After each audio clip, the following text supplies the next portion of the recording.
আসসালামু আলাইকুম। Retina medical and dental admission কোচিংয়ের পক্ষ থেকে সকলকে স্বাগত জানাচ্ছি। আজকে আপনাদের সাথে পরিচয় করাবো 2025-26 সেশনে মেডিকেল ভর্তি পরীক্ষায় জাতীয় মেধায় তৃতীয় স্থান অর্জনকারী তাহমিদুল আলমের সাথে। তো তাহমিদুল, কেমন আছো? জি ভাই, ভালো আছি। তো তাহমিদুল, যখন জানলা যে এরকম একটা রেজাল্ট হয়েছে বা জানার পর থেকেই যে এখন পর্যন্ত এখন কেমন মনে হচ্ছে, অনুভূতিটা কেমন? এই জিনিসটা পুরাই আনএক্সপেক্টেড ছিল, কারণ আমি পরীক্ষা দিয়ে আসার পরেও এক্সপেক্ট করি নাই যে ডিএমসি আসতে পারে, কারণ একটু দ্বিধাদ্বন্দ্বে ছিলাম যে পরীক্ষার প্রশ্নগুলো কেমন না কেমন হয়। কিন্তু যখন রেজাল্ট দিল, আমি প্রথমে নামটা দেখলাম যে ডিএমসি চলে আসছে, তখনই আমি খুশিতে আত্মহারা হয়ে গেলাম। এরপর একটু পরে দেখলাম যে আমার পজিশন 3। তখন আমার ভাই, আমার আম্মু তখন খুশিতে আত্মহারা হয়ে গেল একদমই। আব্বু তখন বাসায় ছিল না, তখন আব্বুকে ফোন করে বললাম যে এরকম এরকম হয়েছে। তখন আব্বু তাড়াতাড়ি বাসায় আসলো, এই আর কি।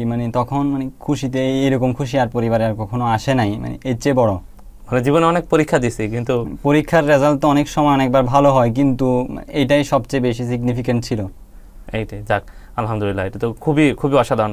আচ্ছা, যখন তুমি পরীক্ষা দিচ্ছ, হ্যাঁ, পরীক্ষা দেওয়ার সময় কি মনে হয়েছে কিনা যে পরীক্ষা তো মোটামুটি ভালো হচ্ছে, আলহামদুলিল্লাহ, আমি তো জাতীয় মেধায় টপ করে ফেলতে পারি? না, যখন আমি পরীক্ষার হলে ছিলাম তখন এরকম একদমই মনে হয় নাই। মনে হচ্ছিল যেন আমি আমার আশানুরূপ ফল করতে নাও পারতে পারি। তখন যখন আমি মূলত 97টা প্রশ্ন আনসার করলাম, চিন্তা করলাম যে না, দাগানো ঠিক হবে না। কিন্তু তখন আমি পরীক্ষার হল থেকে বেরিয়ে আমি খুবই যে কি হতাশার মধ্যে ছিলাম যে না, যে ডিএমসি আসবে কিনা অথবা চান্সই পাবো কিনা, এই ধরনের একটা চিন্তা ভাবনাও আসছিল। যদি অনেক সময় হয় যে অনেকে বলে যে মিলানোর পর আনসার হয় না, 5-10 নাম্বার এদিক ওদিক হয়ে যায়, তো ওই ধরনের একটা টেনশন মাথায় কাজ করতেছিল। তো জাতীয় মেধায় তৃতীয় আসবো, এই ধরনের কথা আমার মাথায় চিন্তাতেও আসে নাই। চিন্তা করতেছিলাম যে না, যদি ডিএমসি আসে তাহলে এটাই আমার জন্য অনেক বেশি হবে। দেখ আলহামদুলিল্লাহ। আর এমনি সলভ মিলাইছিলাম পরীক্ষা দিয়ে আসার পরে? যে হ্যাঁ, আমি যে পরীক্ষা দিয়ে আসার পর যে জুমার নামাজের পরে দুপুর টাইমটাতে মোটামুটি 4-5 জায়গার সাথে মিলাইছি। মোটামুটি সব জায়গায় অ্যাভারেজ 89-90 এরকম ছিল। তো ওখানে থাকলেও এরপরও আমি নিশ্চিত হতে পারছিলাম না, কারণ যদি আনএক্সপেক্টেড কিছু হয়, যদি না মিলে, তো ওই টেনশনটা মাথায় ছিল। 2 দিন ধরেই আমি পরীক্ষার আগ পর্যন্ত যেখানেই প্রশ্নের সলিউশন পেয়েছিলাম সব জায়গায় কোনো জায়গায় বাদ দিই নাই, সব জায়গায় মিলাইছি যে যেভাবে হোক নাম্বার আর কমা যাবে না আর কি, যেন এরকম হয় আর কি। যাক আলহামদুলিল্লাহ। তাহলে আসলে ডেফিনেটলি এটা তো খুবই আশ্চর্যজনক এবং খুবই খুবই অসাধারণ একটা রেজাল্ট, যে জাতীয় মেধায় তৃতীয় হয়ে যাওয়া। নিশ্চয়ই ছোটবেলা থেকে যখন থেকে আমরা মেডিকেলের ওই যে যখন স্বপ্ন দেখছো যে না মেডিকেলের জন্য প্রিপারেশন নেওয়া যায়, তখন থেকেই তো অবশ্যই আমাদের মনে একটা কাজ করে যে ঢাকা মেডিকেলে চান্স পেলে তো মন্দ না। তো এরকম ডেফিনেটলি তোমার মনেও কাজ করছে আর কি, নাকি? জি ভাই, অবশ্যই। চিন্তা করতাম যে আমি যদি ঢাকা মেডিকেল কলেজে চান্স পাই তাহলে এটা আমার অনেক ভালো হতো, কিংবা যদি জাতীয় মেধায় আসতে পারি, এই ধরনের চিন্তা আসতো যে 1-2-3 মধ্যে যদি একদিন আমার নামও আসে তাহলে তো খুবই অসাধারণ। কিন্তু আবার অনেক সময় চিন্তা করতাম যে এটা কিভাবে সম্ভব।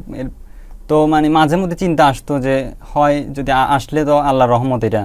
তো ওই অনুযায়ী আমি চেষ্টা করলাম যে আমার দ্বারা যতটুকু সম্ভব ওই যাক আলহামদুলিল্লাহ। আচ্ছা তাহমিদ, তোমার কাছ থেকে একটু শুনতে চাবো যে আঙ্কেল আন্টি ডেফিনেটলি অনেক খুশি, তুমি বললা। এমনি এই যে এখন তাদের অনুভূতি কি, যে তাদের ছেলে এত অসাধারণ একটা রেজাল্ট করছে এটা শোনার পরে, এবং তাদের ছেলে শুধু অসাধারণ রেজাল্ট করে নাই, সারা বাংলাদেশে এতজন পরীক্ষা দিছে, তাদের মধ্যে তার অবস্থান তৃতীয়। তাদের জন্য অবশ্যই অনেক গর্বের ব্যাপার। তাদের খুশি তারাই জানে যে তারা কি পরিমাণ খুশি হয়েছে। আমি তো বাইরে থেকে দেখতেছি, কিন্তু মা বাবা নিজের সন্তানের সফলতায় যে কি পরিমাণ খুশি হয়, এটা তো প্রত্যেক মা বাবাই নিজের জন্যই এটা। আচ্ছা আচ্ছা, তুমি কি এমনি ছোটবেলা থেকেই চাইতা যে ডাক্তার হবা, নাকি মোটামুটি পরে এইচএসসির দিকে এসে মনে হয়েছে যে ডাক্তার হবা? না, একদম ছোটবেলা থেকে তো আর এগুলা বুঝি না। এমনি সবাই তো ছোটবেলা এমনিই বলে যে I want to be doctor, ওইরকম। তো ওইটা না, একদম মূলত সত্যি সত্যি যদি আমি একদম প্রিপারেশন নিব আমি মেডিকেল পরীক্ষার জন্য, তো ওইরকম একটা টেন্ডেন্সি আমার ক্লাস 9-10 যখন উঠলাম তখন থেকে কাজ করলো যে না, আমি যদি মেডিকেলের জন্য প্রিপারেশন নিই আমার মনে হয় যে এটা আমার জন্য ভালো হবে। আচ্ছা, তাহলে তোমার দিক থেকেই ইচ্ছাটা বেশি, নাকি এরকম যে আঙ্কেল আন্টি বলছে যে বাবা তুমি আমাদের ছেলে, আমরা চাই তুমি ডাক্তার হলে ভালো হবে, এরকম কিছু, নাকি তোমার দিক থেকে ইয়াটা বেশি ছিল যে আব্বু আমি ডাক্তার হতে চাই, তোমাদের কাছে কেমন মনে হচ্ছে কোনটা? না, আম্মু আব্বুর ইচ্ছা তো থাকে, কিন্তু এরকম না জোর করে চাপিয়ে দেওয়া এরকম না, আমার নিজের ইচ্ছাটাই মেইন। মানে তোমার দিক থেকেই চাওয়াটা বেশি ছিল? মানে আমার যেই দিকে যাওয়া, মানে আমি কিংবা ডাক্তারি কিংবা ইঞ্জিনিয়ারিং কিংবা ভার্সিটি যেখানে পরীক্ষা দিতে চাইতাম, ওটা আমার উপর ডিপেন্ড ছিল। এরপর আম্মু আব্বুর একটা স্বপ্ন ছিল যে ছেলে ডাক্তার হবে, এটা তো ওইটাও একটা ফ্যাক্টর হিসেবে কাজ করতো। যাক মাশাআল্লাহ। তাহলে একটু শুনতে চাই যে তোমার ছোটবেলা থেকে একাডেমিক লাইফটা কিরকম ছিল? স্কুল কোথায় ছিল, কলেজ কোথায় ছিল? আমার স্কুল ছিল Chattogram cantonment board high school, আর কলেজ হচ্ছে চট্টগ্রাম কলেজ। চট্টগ্রাম কলেজ, যাক অসাধারণ, খুবই ভালো ভালো ভালো কলেজ, এবং এখান থেকে প্রায় প্রতি বছরই দেখি যে ন্যাশনাল মেরিটে কেউ না কেউ চলে আসে, এবং এই তাদেরকে দেখেও একটা অনুপ্রেরণা কাজ করে যে আমার আগের বছর কিংবা তারও আগের বছর যে 1, 2, 3-এর মধ্যে ছিল, তাদেরকে দেখে চিন্তা করলাম যে যদি এরপর আমার সময় যদি আমার নাম আসে তাহলে কেমন হয়। যাক সুন্দর। আচ্ছা, অ্যাডমিশনের যে পড়াটা, হ্যাঁ, এটা তো অ্যাডমিশন এইচএসসির পর থেকে আমরা মূলত পড়া শুরু করি, কিন্তু তোমার ক্ষেত্রে অ্যাডমিশনের পড়াটা কি এইচএসসির শুরুর দিক থেকেই ছিল কি না, নাকি হচ্ছে পর থেকে শুরু করছো যখন অ্যাডমিশন, মানে এইচএসসির শুরু থেকে তোমার পড়াশোনাটা কেমন ছিল? এইচএসসি ফার্স্ট ইয়ার থেকেই বলতে গেলে মানে অ্যাডমিশন রিলেটেড কিছু কিছু পড়া আমি পড়তাম, ফার্স্ট ইয়ার হোক সেকেন্ড ইয়ার হোক, বিশেষ করে বায়োলজি কেমিস্ট্রি এগুলা শর্ট সিলেবাসের বাইরের অধ্যায় আমি অনেক মানে পড়ছি, মানে যতটুকু সম্ভব, যে মানে একাডেমিকটা পড়ার শেষ করার পর আর কি যদি সময় পেতাম, মানে যাতে করে ওই অ্যাডমিশনের আগে তো বেশি সময় পাওয়া যায় না, মাত্র 3 মাস, ওই 3 মাসে তো এত কিছু পড়া সম্ভব না, তো ওই যাতে ওই 3 মাসে আমার পড়াটা বুঝতে সুবিধা হয় অথবা পড়তে সুবিধা হয়, ওই সুবিধাটা পাওয়ার জন্য আগে থেকে কিছু পড়া শেষ করে রেখেছিলাম। আচ্ছা আচ্ছা, তুমি কি মূলত মানে বোর্ডের যে বইগুলো, বোর্ড বলতে আমাদের যেই বইগুলোকে আমরা ফলো করি আর কি, এই বইগুলোকেই তো বেশি ফলো করতে, যেটা শুনলাম, তাই না? হ্যাঁ, মূলত মানে রেফারেন্স বুক যেগুলোকে বলে আর কি, মূল বই যেগুলো, তো ওগুলাই মূলত পড়তাম। এর পাশাপাশি অন্য বই পড়লেও মানে মেইন টার্গেট থাকতো যে না এই মূল বইটা আমার শেষ করতে হবে, তো এই মূল বইটা পড়ার মাধ্যমে মানে আমার মনে হয় যে না প্রিপারেশনটা ভালো হয়েছে, মানে মূল বই পড়া ছাড়া আমার কাছে কেমন জানি খালি খালি লাগে, খাপছাড়া একটা লাগে। আচ্ছা, তোমাদের কিন্তু শর্ট সিলেবাস লং সিলেবাসের একটা ঝামেলা ছিল, তোমরা এইচএসসি পরীক্ষা দিছো শর্ট সিলেবাসে, কিন্তু মেডিকেলের জন্য পুরো সিলেবাসই পড়তে হয়েছে, তো অনেকগুলো অধ্যায় এক্সট্রা থাকে। হ্যাঁ, ওই এক্সট্রা চ্যাপ্টারগুলো তুমি কখন পড়ছো? ওই যে বললাম ফার্স্ট ইয়ার সেকেন্ড ইয়ার থাকতে বায়োলজি কেমিস্ট্রি আমি মানে এক্সট্রা চ্যাপ্টার যেগুলো থাকতো ওগুলো মানে পড়ে রাখতাম, মানে যদিও মনে থাকতো না সব কিছু, কিন্তু তারপরও পড়তাম আর কি। যে যেমন বায়োলজির এক্সট্রা মোট 24টা অধ্যায়ের মধ্যে আমাদের তো সিলেবাসে ছিল কয়টা, 14টা, তো বাকি 10টা অধ্যায় এক্সট্রা, তো ওই 10টা অধ্যায় আমি মানে একবার হলেও এইচএসসির আগে শেষ করছি। যাক সুন্দর, কারণ এইচএসসির আগে মোটামুটি একবার করে আমার শর্ট হোক লং হোক পুরো বইটাই শেষ হয়েছে, যে টেস্ট পরীক্ষার আগে বলতে, টেস্ট পরীক্ষার আগে। ও আচ্ছা, তাহলে একটু শুনতে চাচ্ছি যে ধরো টেস্ট পরীক্ষার পরে তোমার পড়াশোনাগুলো কেমন ছিল? যে টেস্ট পরীক্ষার পরে অনেকে বুঝে উঠতে পারে না, কারণ ওর তো একবার পড়া হয়ে যায় যে আসলে কি পড়বে না পড়বে, বই পড়বে নাকি অ্যাডমিশনের পড়া পড়বে। তোমার ক্ষেত্রে টেস্ট পরীক্ষার পরের সময়টা কেমন ছিল? টেস্ট পরীক্ষার পর মূলত এইচএসসি সিলেবাস যা আছে আমাদের, তো ওই জিনিসটার উপরই মানে পুরোপুরি ফোকাস দিছি, কারণ এগুলা তো ঘুরে ফিরে এগুলাই তো অ্যাডমিশনে আসবে, মানে এক্সট্রা ওগুলা তো পরে পড়া যাবে, কিন্তু তো যেগুলো এইচএসসি সিলেবাসে ছিল শর্ট সিলেবাসে ওগুলাই মূলত এই টেস্ট পরীক্ষা থেকে শুরু করে এইচএসসি পরীক্ষার আগ পর্যন্ত ওগুলার উপরে ফুল ফোকাস ছিল। এইচএসসি পড়াটাই, যে টেস্ট পরীক্ষার পর থেকে আর কোনো এক্সট্রা তথ্য মানে পড়া হয়নি, আগে এইচএসসিটা ভালো মতো শেষ করে তারপরে হচ্ছে বাকি জিনিস, কারণ এটা শেষ করলেই তো অনেকটা সিলেবাস আমার আগে যাবে।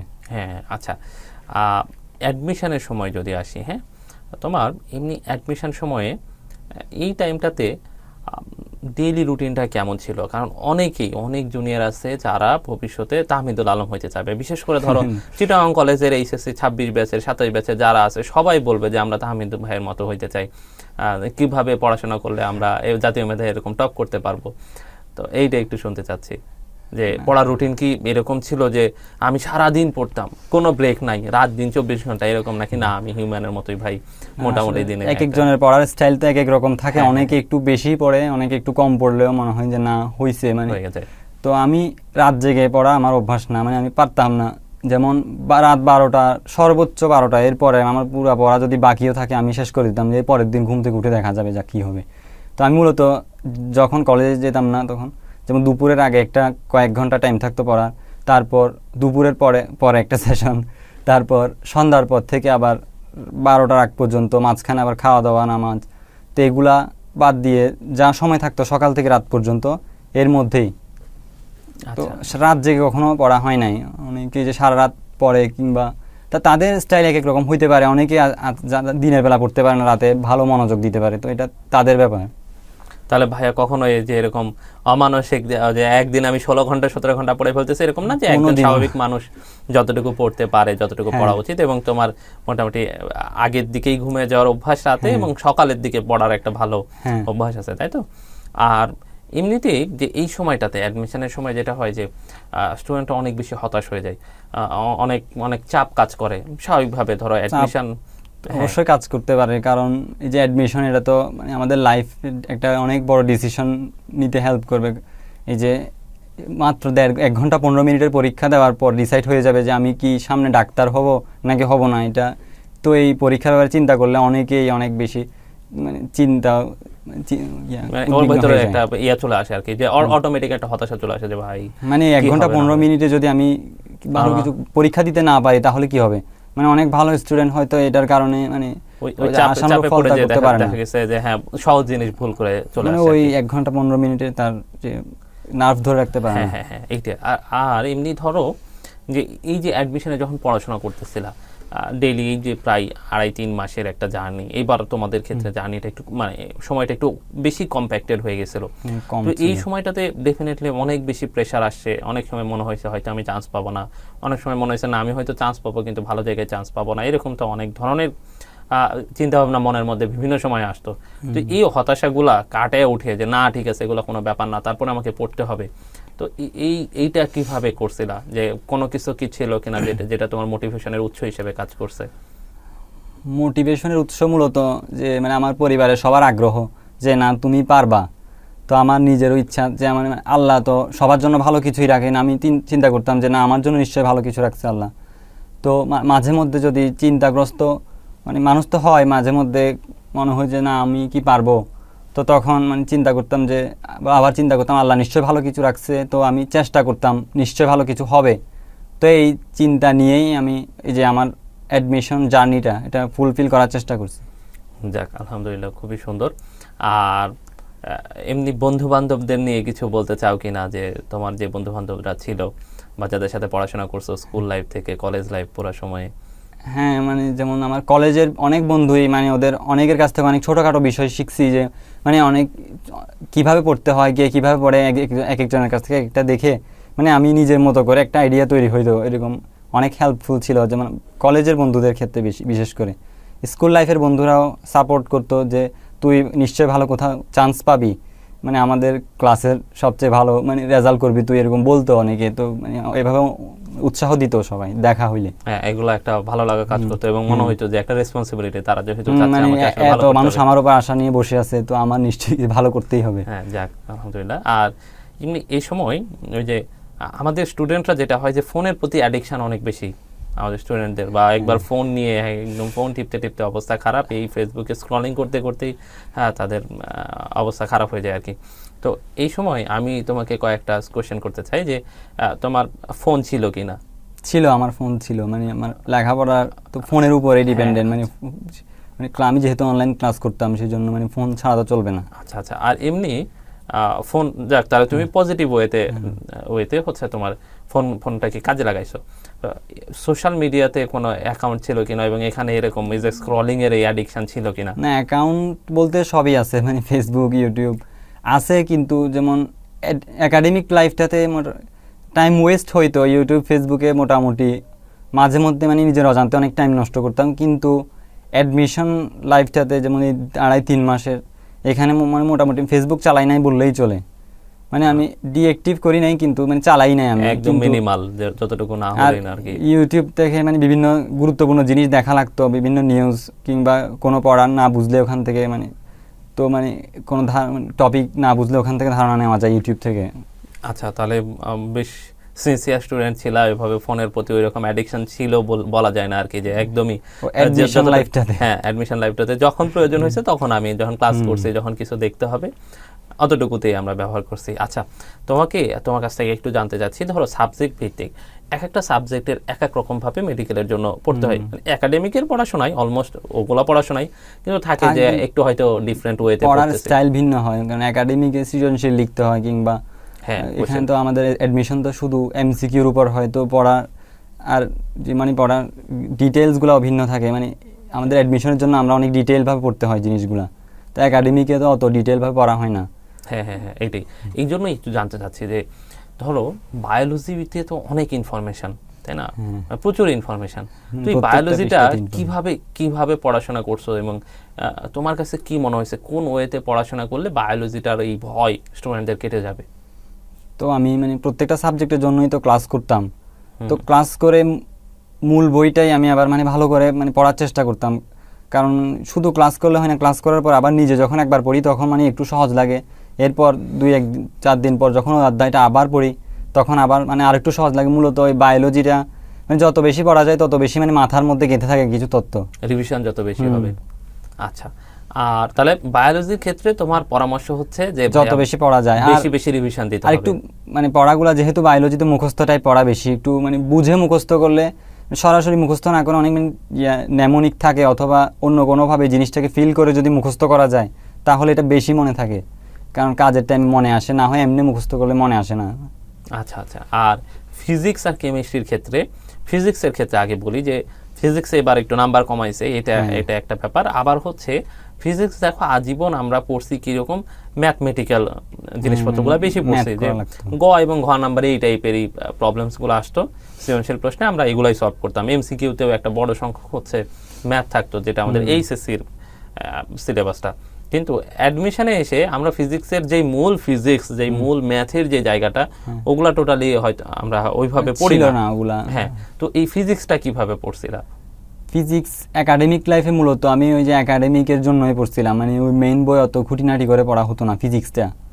তো ফিজিক্সটা মূলত যে অ্যাডমিশন জার্নির সময় মানে 2-2.5-3 মাসে মূলত ওই যে লাইন বাই লাইন যে তথ্যগুলা অ্যাডমিশন পরীক্ষায় আসতে পারে ওগুলা তো একাডেমিকে পড়া হয় নাই, অনেক খুঁটিনাটি বিষয় ওগুলা ওই 2-2.5-3 মাসে যে সময়টা পাইছিলাম তো ওখানে ক্লাস করতাম, আর ক্লাস করে ওই যে দাগানো লাইন পড়তাম। এর যদি মনে হইতো যে না দাগানো লাইনের বাইরেও কিছু আমার মানে পড়ার প্রয়োজন বোঝার জন্য অথবা জানার জন্য, তো পড়তাম এরকম। আচ্ছা, আর কেমিস্ট্রিটা কিভাবে পড়তা? কেমিস্ট্রি মোটামুটি তো অনেক বড় সিলেবাস, বিশেষ করে জৈব যৌগের মতো চ্যাপ্টার, এগুলা কিভাবে হ্যান্ডেল করছো? জৈব যৌগটা মূলত এই মানে অন্য সব অধ্যায় আমি যতক্ষণ পড়ছি মনে হয় যে একাডেমিক লাইফে জৈব যৌগ ততক্ষণ পড়ছি, মানে বাকি সবগুলা সমান। আচ্ছা, জৈব যৌগ ইকুয়ালস কেমিস্ট্রির বাকি চ্যাপ্টার এরকম। তো এমনি এইটার ক্ষেত্রে ইনফরমেশন ম্যাথ এগুলা কিভাবে পড়াটা তোমার কাছে সহজতর মনে হয়েছে, এবং তুমি কি সাজেস্ট করবা জুনিয়ররা কিভাবে পড়বে? কেমিস্ট্রির ক্ষেত্রে যেমন জৈব যৌগ, তো জৈব যৌগে ম্যাথ নাই কিন্তু মনে রাখার জিনিসের অভাব নাই, কারণ অনেক বড় 200 পেজের একটা অধ্যায়, তো ওই জিনিসটা মানে ভালোভাবে বুঝে পড়লে, আর মূলত জিনিসটা বারবার পড়তে হবে, কারণ যত বেশি পড়া যাবে তত বেশি মানে মনে থাকার সম্ভাবনাটা বেশি।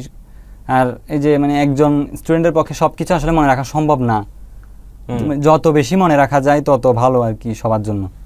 আর কেমিস্ট্রিতে তো ম্যাথমেটিক্স টাইপের জিনিস যে মানে কম, অল্প কয়েকটা জায়গায় আছে, আর ওই যে অ্যাডমিশনে তো ম্যাথ কম আসে, 2-1টা আসে, যেমন এবার তো মনে হয় আসে নাই। মানে তারপরে মেডিকেলে যেগুলো ম্যাথ আসে সেগুলো ইজি, মোটামুটি হাত দিয়ে করা যায়, হ্যান্ড ক্যালকুলেশন করা যায়, তাহলে ওখানে ওই ম্যাথের জন্য অত বেশি প্যারা নেওয়ার দরকার নাই। যাক, আর এবার যেটা আসবো, যেটা নিয়ে সবার প্রচুর আগ্রহ, যে দেখো ইংলিশ যেটা, সেটা মোটামুটি আমরা ইংরেজি সেই একদম এইচএসসি ফার্স্ট ইয়ার সেকেন্ড ইয়ারেও পড়ি, আবার হচ্ছে প্রাইমারি লেভেলেও পড়ি, আবার স্কুল লেভেলেও পড়ি, ইন্টারমিডিয়েট লেভেলেও পড়ি। তো সেই হিসেবে ম্যাথ ইংরেজির সাথে আমাদের একটা ওরিয়েন্টেশন থাকে। তো তারপরেও এই যে অ্যাডমিশনে এসে আমরা যে অ্যাডমিশনে যে স্টাইলে ইংরেজি পড়ি, সেই ইংরেজি তো আসলে ওইখানে পড়ি নাই, অনেকটা মিল আছে কিন্তু আবার কিছু অমিলও আছে। তো এই ইংরেজিটা তুমি কিভাবে পড়ছো, যে অ্যাডমিশনের টাইমে কিভাবে পড়ছো, আগে কিভাবে পড়ছো, নাকি আগে থেকেই এইচএসসির সময় থেকেই যে ইংরেজি এরকম আসে তখন থেকে একটু একটু করে প্রস্তুতি নিছো? ইংরেজির জন্য মূলত একাডেমিক লাইফ থেকে হালকা পাতলা প্রস্তুতি নেওয়া হতো, বাট যে অনেক খুঁটিনাটি বিষয় থাকে, অনেক গ্রামাটিক্যাল রুল থাকে, ওগুলো পড়া হতো না। মানে জাস্ট মানে ওই যে ওখানে যেগুলো ছিল একাডেমিকের পরীক্ষায় ওগুলা আর এর বাইরে আর সিম্পল কিছু জিনিস পড়তাম আর কি। আর মূলত ইংরেজির এত গ্রামাটিক্যাল রুল আমার মানে ভালো লাগতো না, এই জিনিসগুলো আমার মুখস্থ কম হইতো। তো আমি এই গ্রামাটিক্যাল পার্টগুলো একটু বুঝে আনসার করার চেষ্টা করতাম, তো আমার ক্ষেত্রে হয়েও যাইতো যে এটা সুন্দর লাগতেছে, এটা হয়। কিন্তু আবার এরকম না যে সবসময় এটার উপর বেস করে আনসার করা যায় না, পড়তে হবে।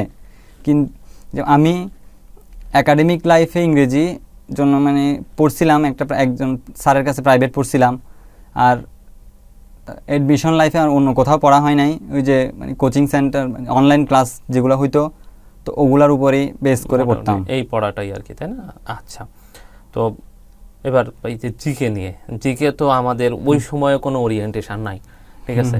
তো জিকে এইটা সবার দেখবা যে কমন প্রবলেম, এবং ভবিষ্যতেও তোমাকে যে স্টুডেন্টগুলো দেখবে সবাই তোমাকে ফলো করবে ডেফিনেটলি, যারা মেডিকেল অ্যাসপিরেন্ট আছে। তো সবাই এই কমন সমস্যা ফেস করবে যে হঠাৎ করে জিকে দেখার পরে ভাই জিকে এরকম কেন, এটা কিভাবে পড়ে, এটা তো আগে কখনো পড়ি নাই, অ্যাডমিশনের এই কম সময় এগুলা কিভাবে সম্ভব। তো এই টাইপের একটা জিনিস কাজ করে। তো তোমার ক্ষেত্রে জিকে পড়াটা কেমন ছিল, স্ট্র্যাটেজি? জিকে পড়াটা আসলে একাডেমিক লাইফে পড়া একদমই হয় নাই, কিন্তু মানে মাঝে মধ্যে ইউটিউবে সার্চ করতাম যে আসলে মেডিকেল পরীক্ষার জন্য কি কি পড়তে হয়। অনেক কিছু বলতো, ওখান থেকে মানে নানান ধরনের ধারণা পাইতাম। কিন্তু মূলত এই যে অ্যাডমিশন জার্নিতেই জিকেটা পড়া হয়েছে, তো টপিক ভিত্তিক পড়তাম। যেমন আমাদের সময় তো ইন্টারন্যাশনাল সহ ছিল, তো ইন্টারন্যাশনাল থেকে আমাদের প্রশ্ন কিন্তু খুব আসার সম্ভাবনা খুবই কম, মানে আসেও নাই মনে হয় এবার। তো ইন্টারন্যাশনালে আমি সব টপিক পড়তামও না, মানে যেটা যেমন বিভিন্ন সংগঠন সংস্থা, তা বিভিন্ন দেশের মধ্যে যে শান্তি চুক্তি যুদ্ধ হয়, এবং আর ইন্টারন্যাশনালের ক্ষেত্রে বিশেষ করে ওই যে রিসেন্ট টপিকগুলা যেগুলো থাকে ওগুলোর প্রতি সবচেয়ে গুরুত্ব দেওয়া উচিত। আর বাংলাদেশ বিষয়াবলীর মধ্যে ওই যে মানে প্রাচীন বাংলার ইতিহাস খুব একটা গুরুত্বপূর্ণ না, কিন্তু আসে প্রশ্ন, কিন্তু আসলে ওটা সহজ একটা প্রশ্ন আসে, তো ওইটার ব্যাপারে একটা ধারণা থাকা উচিত, মানে ওটা পড়ছি। আর মূলত আমাদের যে মুক্তিযুদ্ধ যে টপিকটা ছিল আগে বেশি আসতো, এখন একটু কম আসে। মুক্তিযুদ্ধ পরবর্তী বাংলাদেশ, আর এই যে কারেন্ট অ্যাফেয়ার্স, এই জিনিসগুলা এই যে অ্যাডমিশন জার্নিতেই পড়া হয়েছে, যা হয়েছে এর আগে একাডেমিক লাইফ একদমই পড়া হয় নাই। আচ্ছা, তাহলে মোটামুটি এর আগে পড়ো নাই সবগুলাই? আগে পড়া হয় নাই জিকে, অ্যাডমিশনের সময়টাতে। তো তোমার জিকে পড়ার স্টাইলটা কেমন ছিল, যে প্রতিদিনই একটু একটু করে পড়বো এরকম, নাকি স্পেসিফিক দিনে পড়ছো? না, দিনে অনেকক্ষণ ধরে জিকে পড়তে মানে একটু মানে অস্বস্তি লাগে, মানে অনেক ইনফরমেশন। একটা টপিক পড়তাম, মানে যে বাংলাদেশ প্রাচীন বাংলার ইতিহাস একদিন পড়লাম, অথবা যদি বেশি হয় 1-2 ঘন্টা পড়লাম, এরপর দিন একটু এভাবে মানে আস্তে আস্তে করে মানে সিলেবাসের মধ্যে যা কভার করার চেষ্টা করলাম। মানে তোমার ডেইলি লাইফের রুটিনেই প্রতিদিন একটু একটু করে জিকে পড়ার ইয়েটা ছিল আর কি, তাই না? এবং এটা তোমার আস্তে আস্তে কালেকটিভলি পরে হচ্ছে ভালো এই হিসেবে কাজ করছে। তো আমরা তো অনেকগুলো কথা শুনলাম, সাবজেক্ট ভিত্তিক পড়াও কিভাবে আসলে করা উচিত সেগুলোও শুনলাম। এখন তোমাদেরকে 2টা ব্যাচ সম্পর্কে জানতে চাবো, যেই 2টা ব্যাচ তোমাকে এই মুহূর্তে সবচেয়ে বেশি ফলো করবে। একটা হচ্ছে এইচএসসি 26 ব্যাচ, ওদের টেস্ট পরীক্ষা অনেকের হয়েছে, অনেকের হচ্ছে, অনেকের প্রায় শেষের পথে আর কি। তো টেস্ট পরীক্ষার পর থেকে, যদি তোমার কাছে শুনছি টেস্ট পরীক্ষার পরে তুমি কীভাবে পড়ছো, তো তোমার পড়ার আলোকে এই মুহূর্তে এইচএসসি 26 ব্যাচ যারা, ওরা অনেকেই চাই যে আমরা জাতীয় মেধায় টপ 3, ঠিক আছে, টপ 3-তে আসবো, আমরা তাহমিদ আলম ভাইয়ের মতো হবো আর কি। কীভাবে তাহমিদ ভাই হওয়া যায়, তো ওদের প্রতি তোমার কোনো পরামর্শ আছে কিনা? কিভাবে পড়াশোনা করলে ঢাকা মেডিকেলে চান্স পাবে ওরা? আসলে আমি পরামর্শ থাকবে এই যে, যদি সিলেবাস মানে শর্ট সিলেবাস যেটা না, ওদের তো লং সিলেবাস, তো ওই সিলেবাসে মানে একাডেমিকের জন্য মানে এইচএসসি পরীক্ষার প্রতি সবচেয়ে বেশি গুরুত্ব দেওয়া উচিত। কারণ এইচএসসিতে যদি A+ না আসে তাহলে তো নাম্বার কাটা যাবে, ওই দিক দিয়ে একটা অনেক বড় নেগেটিভ পয়েন্ট। তো একাডেমিকের জন্য যদি পড়ে তাহলে যে অ্যাডমিশনের অনেকাংশে কাভার হয়, পুরা কাভার হবে না। তো একাডেমিকের জন্য যদি ফোকাস করে আপাতত এই যে টেস্ট পরীক্ষার পর থেকে এইচএসসি পরীক্ষার আগ পর্যন্ত একাডেমিকের সিলেবাসে যা আছে, মানে ওর টার্গেট থাকা উচিত যে আমি সব পড়বো। তবে কোন জায়গায় আমার গ্যাপ আছে, আমি কোন অধ্যায়টা পড়ি নাই, অথবা মানে কোন জিনিসটাতে আমি দুর্বল, মানে একবার পড়লেও মনে থাকে না, ওই জিনিসগুলা আমার স্ট্র্যাটেজি চেঞ্জ করা উচিত, যে এটা এভাবে মানে দাগানো লাইন পড়বো, অথবা এই জিনিসগুলো আমি মার্ক করে রাখবো যে এই জিনিসগুলা মানে বারবার ভুল হয় আমার, তো এইখান থেকে এভাবে মানে পড়া উচিত যে। আচ্ছা, এইটা গেল। আর 27 ব্যাচ যারা আছে, হ্যাঁ, ওরা হচ্ছে ফার্স্ট ইয়ারে এখন, ওরা তো নতুন উঠছে, মানে কয়েক মাস হলো। একেবারে 3-4 মাস হলো, এবং ম্যাক্সিমামেরই এখনো অর্ধবার্ষিক পরীক্ষাই হয় নাই। তো এই অবস্থায় আছে। তো ওরা যদিও এখন অ্যাডমিশনটাকে ওইভাবে যে মনে প্রাণে ধারণ করাটা এখন একটু কম, রিলেট করতে কম পারতেছে, কারণ আর একটু সময় গেলে তখন ওই যে সিরিয়াসনেসগুলো বেশি আসবে। তো ওদের ক্ষেত্রে অনেক স্টুডেন্ট আছে অনেক বেশি সিরিয়াস, যে এখন থেকেই ভাইয়া এখন থেকে আগাইতে চাই, ঠিক আছে। অনেকে আবার বলে যে ভাইয়া এখন থেকে আমি শুরু করলে পারবো কিনা, এই টাইপের অনেক ধরনের কোয়েশ্চেন থাকে। তো 27 ব্যাচের প্রতি তোমার কোনো পরামর্শ আছে কিনা, যে ভাইয়া তোমরা ছোট ভাই বোনেরা তোমরা যারা শুনতেছো, তোমরা এইভাবে যদি পড়ো তাহলে তোমরা বোথ একাডেমিক লাইফেও ভালো করবা, আবার সামনে অ্যাডমিশনেও তোমরা ভালো করবা, কারণ ওরা একাডেমিক লাইফেরও বড় কোনো পরীক্ষা দেয় নাই, হাফ ইয়ারলি দিলে মোটামুটি একটা বড় পরীক্ষা দিবে আর কি। তো ওদের প্রতি তোমার কোনো পরামর্শ যদি থাকে? যেহেতু এখন ওদের অনেক সময় বাকি, ওদের পরীক্ষা তো হবে 2027 সালে, তো ওরা মানে যারা যে মানে মনে করে যে না আমার মেডিকেল অনেক ভালো একটা পজিশন আনতে হবে অথবা মেডিকেলে চান্স পেতে চায়, তো ওদের আমি মনে করি যে কিছু পড়া তারা এগিয়ে রাখতে পারে যদি সে পারে। মানে অনেকে তো মানে যে পুরাও শেষ করে ফেলতে পারে, যে মানে অ্যাডমিশনের পড়া প্রি মেডিকেল কোর্স করে অথবা যেভাবে পারে সেভাবে শেষ করার চেষ্টা করতে পারে।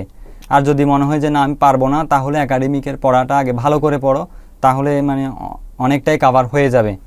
হ্যাঁ, মানে একাডেমিকের পড়াটাতে বেশি ফোকাস করা, ওইটা পড়ার পর মানে যদি সময় থাকে তাহলে তুমি অ্যাডমিশনের প্রতিও মনোযোগ দিতে পারো, একটু করে একাডেমিক, তাই তো?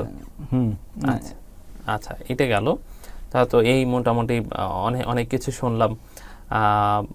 কখনো এই পুরা জার্নিতে কখনো হতাশা কাজ করছে কিনা, যে খুবই চূড়ান্তভাবে হতাশ, এইরকম কখনো আসছে কিনা, যে মেডিকেলেই চান্স পাবো না, এরকম কখনো ফিল হয়েছে কিনা? এভাবে আসলে যে মানে কোন একটা পরীক্ষায় যদি হঠাৎ কোনো একদিন নাম্বার খুব কম চলে আসতো, তখন একটু বেশি হতাশা কাজ করতো, যে কি মানে আমি কি মনে হয় আমার পড়া হয় নাই, অনেক পড়া বাকি, মানে আমি তো পারতেছি না, সেজন্য মানে নাম্বার কম আসতেছে। তো আবার একটু চিন্তা করতাম যে না পারতেই হবে আমাকে, তখন একটু মানে নিজেকে রিল্যাক্স করতাম, এরপর আবার দেখতাম যে না মানে আমাকে পারতে হবে, তো ওই অনুযায়ী পড়ার চেষ্টা করতাম। আচ্ছা, এবং সর্বশেষ নিজের পরিবারের বাবা মাকে নিয়ে কিছু বলতে চাও কিনা? অবশ্যই আমার তা আজকে এই অবস্থানের জন্য আমার আম্মু আব্বুর তো অবদান সবচেয়ে বেশি। দুনিয়ার প্রত্যেক মা বাবাই তো তাদের চায় যে তার সন্তান অনেক বড় কিছু হোক। তো আমার আম্মু আব্বুর পক্ষে যতটুকু সম্ভব হয়েছে তারা চেষ্টা করেছে, এখনও করে যাচ্ছে। তো আম্মু আব্বুর প্রতি আমি বিশেষভাবে কৃতজ্ঞতা জানাতে চাই। আর এমনি তোমার ছোট ভাই বোন বা বড় ভাই কেউ আছে কিনা, বা তাদের প্রতি কিছু বলতে চাও কিনা?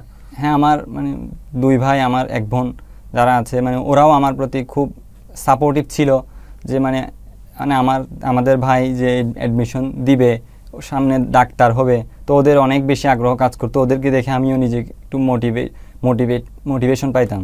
আচ্ছা, মানে সবাই খুব সাপোর্টিভ ছিল, যে কোনোভাবে যেন তাহমিদ ভালো পড়াশোনা করতে পারে এবং একটা ভালো জায়গায় আসতে পারে। তো তাহমিদ, তোমার কাছ থেকে তো অনেকগুলো কথা শুনলাম, অনেক ধরনের শুনলাম, তোমার নিজের অনুভূতি শুনলাম, তোমার নিজের জার্নি শুনলাম, অ্যাডমিশনের সময় তুমি কীভাবে পড়াশোনা করছো এগুলো শুনলাম। লাস্ট অল্প 2-1টা কোয়েশ্চেন করে আমরা শেষ করে দিব আর কি।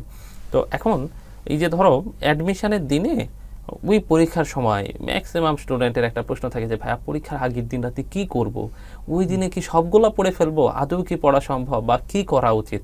তো একটু শুনতে চাচ্ছি যে পরীক্ষার আগের দিন থেকে, বা তুমি আরও 2-1 দিন আগে থেকেও বলতে পারো, যে ওই সময়টা থেকে পরীক্ষা দিয়ে আসাই, যে শুক্রবার সকাল 10টা থেকে 11টার যে পরীক্ষা দিয়ে আসা পর্যন্ত তোমার লাইফটা কেমন ছিল বা কিভাবে ওই সময়টা পার করছো? তো মানে আমার পরীক্ষার অনেক দিন আগে থেকে একটা প্ল্যান ছিল যে আমি পরীক্ষার আগের 2 দিন প্রত্যেকটা অধ্যায়ে সবচেয়ে গুরুত্বপূর্ণ যে টপিক থাকে, বিভিন্ন চার্ট, যেমন ফিজিক্সে বিভিন্ন ধরনের মান থাকে, অথবা কেমিস্ট্রিতে বিভিন্ন ধরনের চার্টে তথ্য থাকে, অথবা বায়োলজিতে সবচেয়ে গুরুত্বপূর্ণ যেগুলো কি পয়েন্ট থাকে প্রত্যেকটা অধ্যায়ের, তো ওগুলো পড়বো। তো ওই অনুযায়ী আমি যখন এর আগে প্রিপারেশন নিতাম, তখন একটা খাতায় আমি নোট করে রাখতাম যে এই অধ্যায়ের এততম পেজে এই জিনিসটা এভাবে, এটা এটা এটা এটা, তো ওইভাবে নোট করছিলাম। তো আগে আমি চিন্তা করে রাখছি পরীক্ষার আগে 2 দিন ধরে আমি এটাই পড়বো, কিন্তু মানে সব কিছু তো আর মানে ওইভাবে হয়ে ওঠে না, 2 দিন সময় পাই নাই হয়তো, বা এর আগের পড়াগুলো শেষ করতে করতে।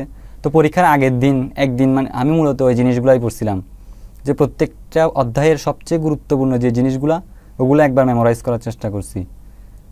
আর ওই যে পরীক্ষার আগের দিন অনেকেই যে মানে কতক্ষণ ঘুমাবো এটা বলে, আমি পরীক্ষার আগের দিন তাড়াতাড়ি ঘুমাই গেছিলাম কিন্তু ঘুম আসে না পরীক্ষায়, কারণ এর পরের দিন আমার মেডিকেল অ্যাডমিশন টেস্ট, তো ওই অনুযায়ী চিন্তা করতে করতে ঘুমই আসে না। তো এরপরেও যা হয়েছে।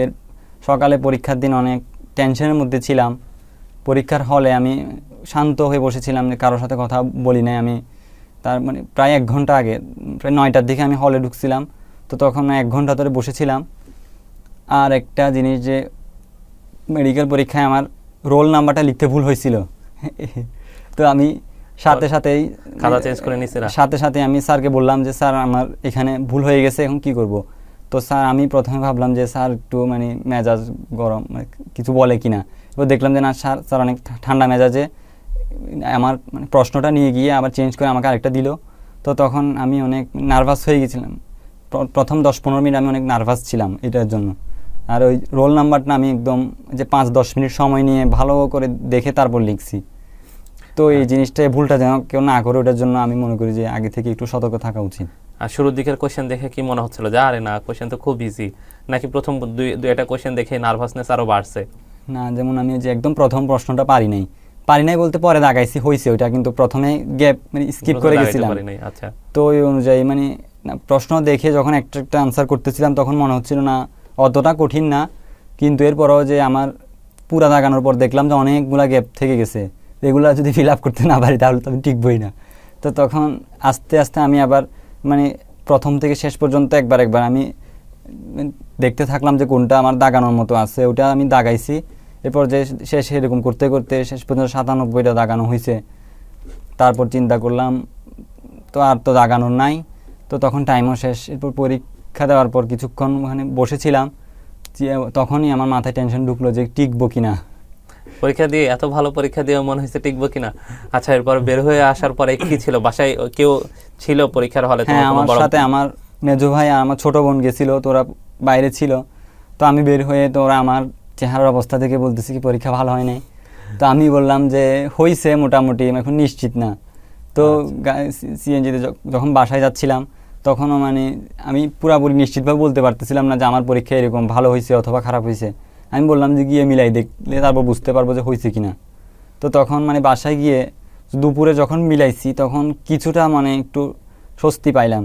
হ্যাঁ, ওই যে শুরুতে যেটা বললো আর কি, যে ওই যে 89-90 দিকে হচ্ছিল, এই জন্য যত সলভ আছে সবগুলা দেখে। তো এরপরও পুরাপুরি মানে স্বস্তি, মানে পুরাপুরি আশ্বস্ত হইতে পারলাম না, কারণ চিন্তা করলাম যে যদি না মিলে এটার সাথে, যদি মানে 10 নাম্বার কম চলে আসে হঠাৎ করে কোনো কারণে, আবার ওই যে রোল ভুল লিখছিলাম, এটার মাথা টেনশন ছিল যে দ্বিতীয়বারও কি আমি আবার ভুল লিখে ফেলছি কিনা। যাক, আলহামদুলিল্লাহ। এবং এই সময়টা তোমার পক্ষে গেছে, সব ফেভারে ছিল।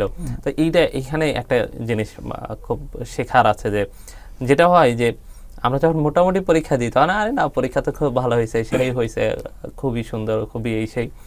যখন আমরা একটু পরীক্ষা ভালো দিয়ে ফেলি তখনই মনে হয় আমাদের ভেতরে এই যে কনফিউশন, এই খারাপ, এই ভয় লাগা, এগুলো আরও বেশি কাজ করে। যে না, পরীক্ষা তো দিলাম কিন্তু কেমন যে হলো।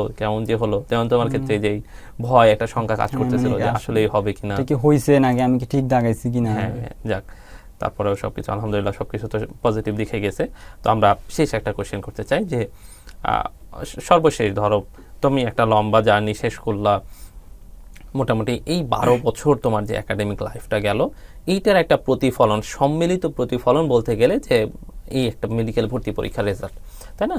তো আমরা এতদিন পড়াশোনা করছি, যদি এরকম হয়তো আল্লাহ না করুক রেজাল্ট খারাপ হইতো, তাহলে তো তখন এই যে আমার এই পড়াশোনা করছে, এত কিছু সব পরিশ্রমই বলতে গেলে যে তখন সবাই মূল্যায়নের চোখে, যখন সবাই মূল্যায়ন করতো তখন একটু কম চোখে মূল্যায়ন করতো, যে মানে পড়াশোনা করছে কিন্তু মনে হয় ফাঁকিবাজি করছে অনেকেই সেই। কিন্তু দেখো আল্লাহ রহমতে এত অসাধারণ একটা রেজাল্ট হয়েছে, যার কারণে সবার মুখে মুখে এখন তোমার নাম, সবার মুখে মুখে সবাই চায় যে এখন তাহমিদুল আলম কিভাবে হওয়া যায়, সবাই শুনতে চাবে, সবাই তোমার কাছ থেকে কথা। তাহমিদুল আলম তো হওয়ার দরকার নাই, সবাই নিজে যেটা বেস্ট সেটা দেওয়া উচিত, যে মানে নিজে যেভাবে সর্বোচ্চ করতে পারে, নিজের যোগ্যতাটা কি সেটা নিজে বুঝতে পারতে হবে, নিজের সামর্থ্য অনুযায়ী সর্বোচ্চ চেষ্টাটা করতে হবে, মানে আরো অনেক বেশি উপরে যাইতে পারে।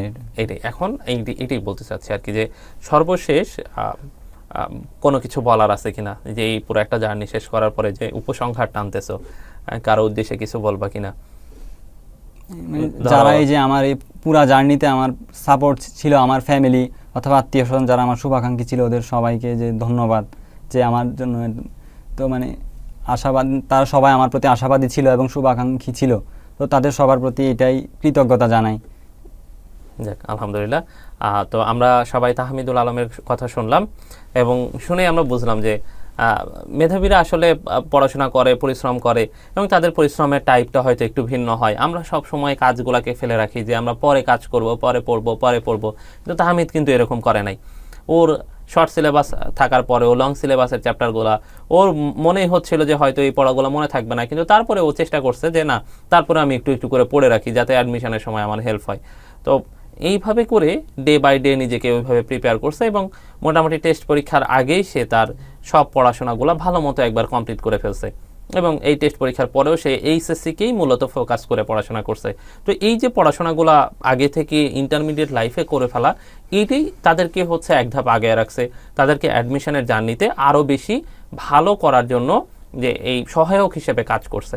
তো আমি আশা রাখবো আপনারা যারা দেখতেছেন তারাও এই তাহমিদের কথাগুলা ফলো করে এইভাবে প্রস্তুতি নিতে পারেন এবং অনেক কিছু শেখার আছে, অনেক কিছু জানার আছে। এই কথাগুলো জানলে আমরা কিভাবে মেডিকেলে টপ করতে পারি, তো আপনারা যারা মেডিকেল অ্যাসপিরেন্ট আছেন তারাও এখান থেকে শিখতে পারবেন যে আসলে টপাররা কিভাবে প্রিপারেশান নেয়, টপারদের মাইন্ড সেট আপ কেমন থাকে, ওই সময় মনের চিন্তা কেমন থাকে। কারণ তাহমিদও কিন্তু একসময় এরকম হয়েছে যে সে পরীক্ষা দিয়ে বের হয়েও কনফিউজ যে আসলে পরীক্ষাটা কেমন হলো, সলিউশন দেখার পরেও যে না আরও যদি ভুল হয়ে যায়, ওটা এরকম। সো তখন মনে হবে যে নিজেদের যেগুলো হচ্ছে সেগুলো স্বাভাবিক, আমার বিগত বছরের টপারদেরও এরকম অবস্থায় ছিল আর কি। সো আশা করি সবাই এখান থেকে শিক্ষা নেবেন, নিজেদের জীবনে নিজেদের সক্ষমতা অনুযায়ী পড়াশোনা করে আরও ভালো কিভাবে করা যায় সেটা নিয়ে আমরা কাজ করবো ইনশাআল্লাহ। ঠিক আছে, তাহলে আজকে আমরা এখানে শেষ করছি। আসসালামু আলাইকুম।